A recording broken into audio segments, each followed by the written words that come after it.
Hey, what's up guys? So in this video we will see how to clone apps on the Poco C75 5G. Now to do that, just open the settings app on your smartphone. Now from here, just scroll down and tap on apps. Now from here, just tap on dual apps and tap on create.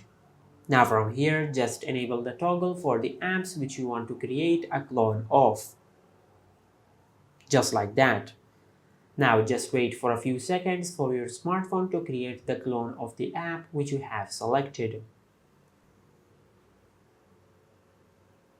Just like that.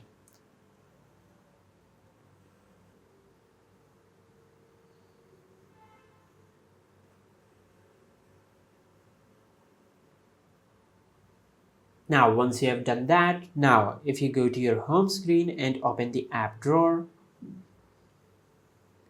you will find the clone of the apps which we have created. Just like that.